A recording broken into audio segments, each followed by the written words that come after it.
Nous sommes de retour sur Direct Investisseur. On va retrouver tout de suite Rodolphe Vial, cofondateur d'ABC Bourse. Bonjour Rodolphe. Alors, on ne vous entend pas. J'ai un petit souci apparemment de son. On n'entend pas. Eh bien, Antoine, je vous laisse parler un petit peu du CAC à nos auditeurs pendant que j'essaie d'appeler Rodolphe. Voilà.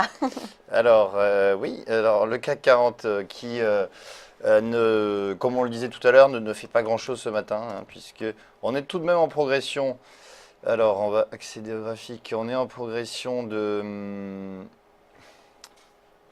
quelques pourcents, 0,07%. Voilà. Non, ça c'était la clôture de la veille. Alors, si ça va bien s'actualiser, ce logiciel. Bon, écoutez, non. Alors, on va voir ce que fait le DAX un petit peu. Le DAX, lui, est en progression de 0,53% à 11 962 points. Donc, on a une. Voilà, le CAC 40, lui, est en progression de 0,25 à 5049.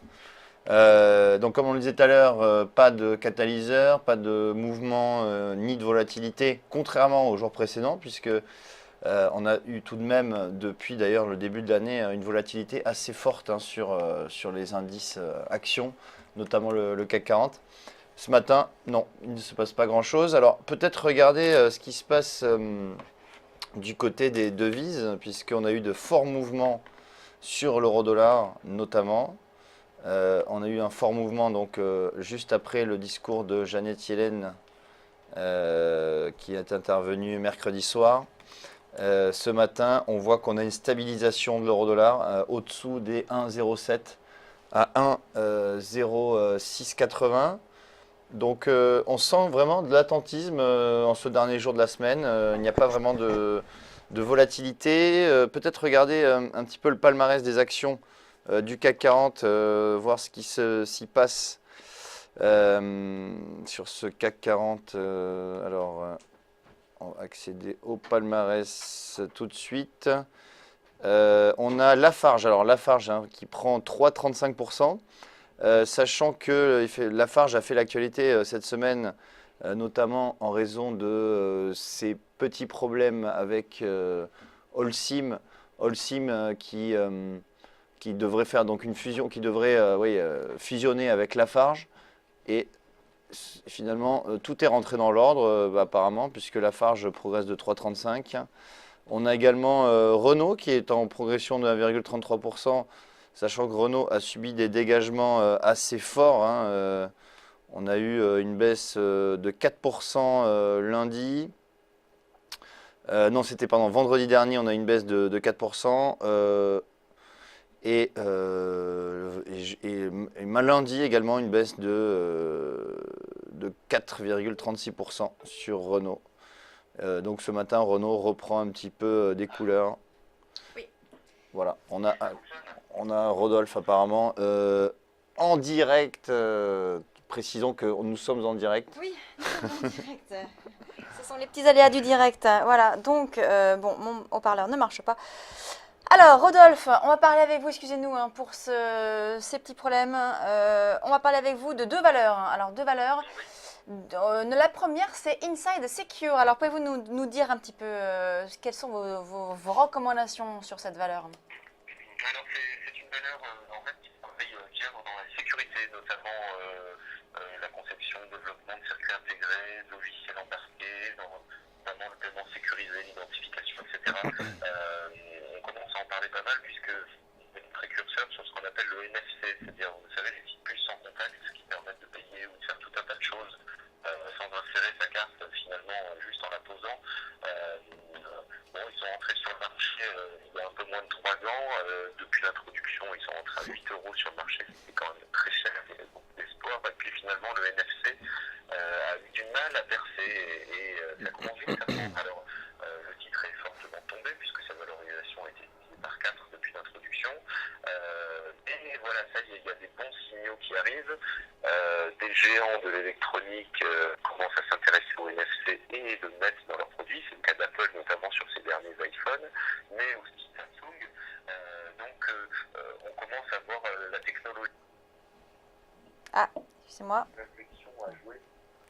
Oui. fonctionne bien? Oui, c'est bien. D'accord. Et donc, ce point d'affection, on peut le jouer maintenant, d'autant qu'on approche d'un support long terme qui se dessine vers 2 euros. Donc, voilà, moi je suis acheteur des titres pour une petite ambiance spéculative, mais je suis acheteur autour des 2 euros pour un monsieur, autour de 3,5-4 euros de valorisation, donc quasiment 100% de hausse. Alors, il y a d'autres valeurs également à suivre hein, que vous suivez régulièrement. Vous, ce matin, vous avez sélectionné une autre valeur, c'est Artprice. Oui, voilà, j'essaie d'aller un peu sur les petites ou moyennes valeurs en ce moment parce que les valorisations donnent vraiment le vertige sur les grosses valeurs du marché.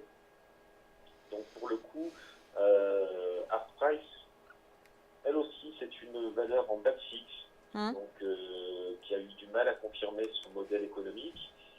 Et aujourd'hui, en fait, elle a un peu changé son fusil d'épaule et elle ouvre ses données de façon gratuite.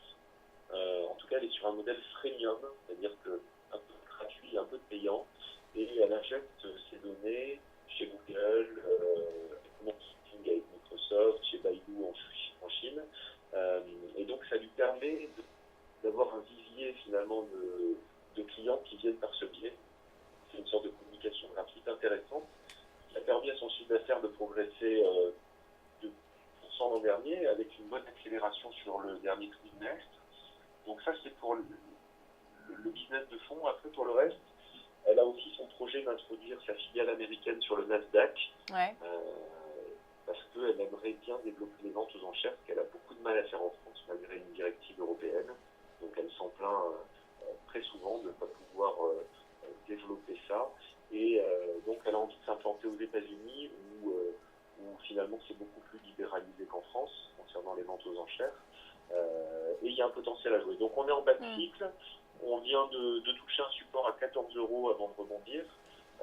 Pour moi, l'objectif, il est autour de 18-19 euros sur le titre. D'accord.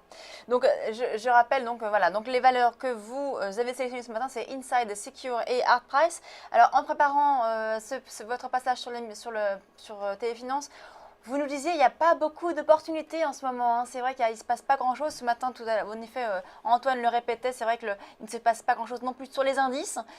C'est compliqué de trouver aujourd'hui des opportunités. Là. Vous ne nous avez pas donc de ces deux valeurs, mais c'était peut-être c'est à défaut ou est-ce que vraiment vous avez une vraie conviction sur ces deux valeurs?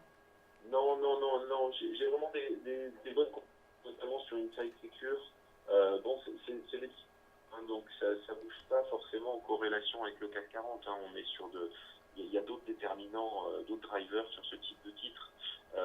Après, sur le marché global, notamment les grands titres sont très influencés par les mouvements de fond de l'indice. Là, j'ai un sentiment complètement différent. J'ai beaucoup de mal à trouver des choses à mettre en portefeuille, alors que le marché sur un top, mais il ne veut pas consolider non plus. C'est très étonnant, quoi. On aimerait reprendre un peu d'air en allant chercher une correction, mais elle ne veut pas partir pour l'instant. Donc voilà. Donc je reste de côté. Je préfère aller voir des petites valeurs. D'autant plus, ce sont des titres que je vis sur le moyen terme. Hein. C'est pas pour faire du trading à 2 jours. Bon. Merci beaucoup, donc Rodolphe Vial, cofondateur d'ABC Bourse. Merci beaucoup. On marque une pause et on se retrouve dans quelques instants sur Direct Investisseur.